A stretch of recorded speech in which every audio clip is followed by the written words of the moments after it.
বাবা মায়ের ডিভোর্স শেষে যখন আমার বাবা মায়ের কাছে জানতে চাওয়া হলো তারা কাকে নিতে চায়, ছেলে নাকি মেয়ে, তখন আমার বাবা মা একসাথে বলে উঠল ছেলে। বিষয়টা ছিল খুবই চমৎকার, তাই মেম্বার চেয়ারম্যান সবাই অবাক নয়নে আমার দিকেই তাকিয়েছিল। বেচারি আমি ছোট মানুষ, আর কতটুকুই বা বুঝি, কিন্তু এতটা বুঝেছিলাম কেউ আমার দায়িত্ব নিতে ইচ্ছুক নয়। আমি তখন বাবা মায়ের দিকে ফ্যাল করে তাকিয়ে রইলাম, আসলে বোঝার চেষ্টা করছি কি হচ্ছে আর কি হবে।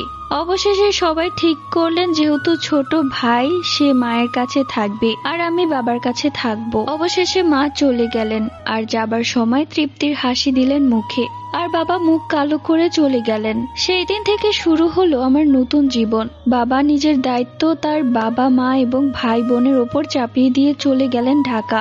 আহা জীবন! আমার ছোট্ট কিশোরী মনটার মৃত্যু হতে শুরু হলো সেই দিন থেকে। অবহেলা অপমান আমার নিত্যদিনের সঙ্গী। আমি ছিলাম দাদা দাদির ঘাড়ের উপরের বোঝা। আমাকে তারা কেন জানি সহ্য করতে পারতেন না। পান থেকে চুন ঘষলেই শুনতে হতো ঠিক মায়ের মতো হয়েছে, খারাপের পেটে খারাপই হয়। মুখে ভাত আর চোখে জল ছিল আমার সব থেকে আপন। চারিদিকে যখন আলোর ছড়াছড়ি তখন আমি দেখতাম অন্ধকার রাতের অন্ধকার। অন্ধকারে যখন ভয় পেয়ে মুখ বুজে কান্না করতাম তখন কেউ ছিল না আমাকে বুকে টেনে নিয়ে ঝাপটে ধরে বলার মতো ভয় কিসের, আমি তো আছি। দুই ফুপির কাছে ছিলাম একটা কাঠের পুতুলের মতো। তাদের ইচ্ছে মতো তারা আমায় সাজাতো, নাচাতো, ব্যথা দিত। সময়ের সাথে সাথে আমি যেন থমকে যেতে থাকি। দিনের পর দিন সব বদলে গেলেও বদলায় না আমার ভাগ্য। আমি আমার দাদা দাদি ছিলাম ছেলের ঘরের নাতি, কিন্তু তারা আমার কদর করত কোনো কাজের মানুষের মতো। তাদের শত কদর ছিল আমার ফুপির ছেলেকে নিয়ে। কত যে মিথ্যা অভিযোগে মার খেয়েছি তার হিসেব নেই। একদিন আমার ছোট অন্যায়ের জন্য আমার দিকে ছুঁড়ে দেওয়া হয়েছিল মোড়ো ঝাঁটা, যেটা আমার নরম পায়ে কাটার মতো গেঁথে গিয়েছিল। তীর তীর করে ছুটেছিল রক্ত। আহ কি ব্যথা! হৃদয় থেকে হয়তো এখনই দমটা বের হয়ে যাবে। শীতের বিকাল, চিনি কিনতে বাজার গিয়েছিলাম। পথেই মায়ের সাথে দেখা। পাগল কুকুরের মতো ছুটে গিয়েছিলাম মায়ের কাছে। মা বুকে নিয়ে এই কথা ও কথা বললেন, আর আমি বললাম আমি ভালো নেই মা। মা তখন একটি চিপস কিনে দিয়ে বলল, তোর ছোট খালার বিয়ে, আসিস, বর দেখে যাস। আমি এখন যাই, সময় নেই। মা চলে গেল। আমি চেয়ে চেয়ে দেখতে রইলাম মায়ের চলে যাওয়া। কি করার, বাড়ি তো ফিরতেই হবে। চিপসটা চাবাতে চাবাতে আমি চিনি কিনে বাড়ি ফিরলাম। আর চিপস কে কিনে দিল দাদি জানতে চাইলে সহজ সরল মনে বলে দিলাম মা।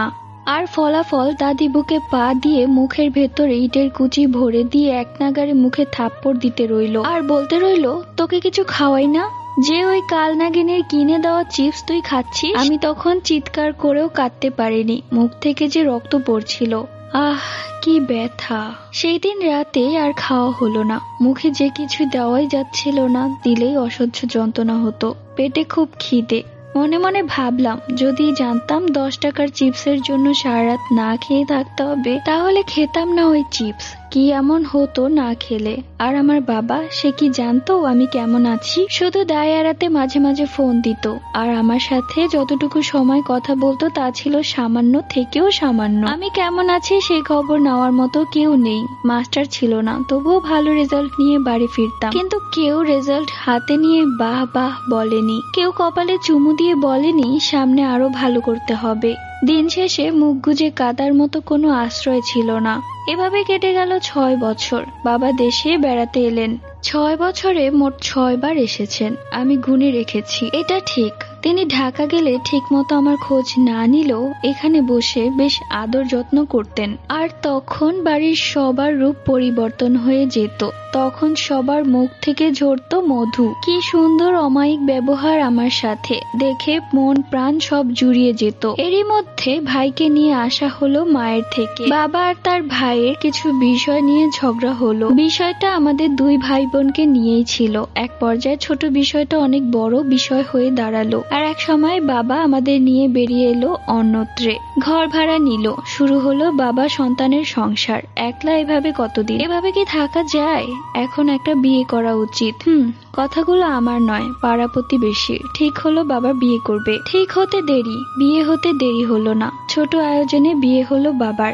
এর মাঝে অনেক নাটক হয়েছিল যা আমার বাবা মা করেছিল, আর সেটা হলো মা ফিরবে, বাবা নিবে, বাবার শর্ত মাকে ক্ষমা চাইতে হবে, আর মা ক্ষমা চাইবে না। দুজনের ইগো সর্বশেষ, তারা কেউ নিজের ইগোকে নত করেনি, আর তাই তাদের নতুন করে আর মিলও হয়নি। বাবার নতুন বউ, নতুন সংসার, বেশ ভালোই আছেন বাবা।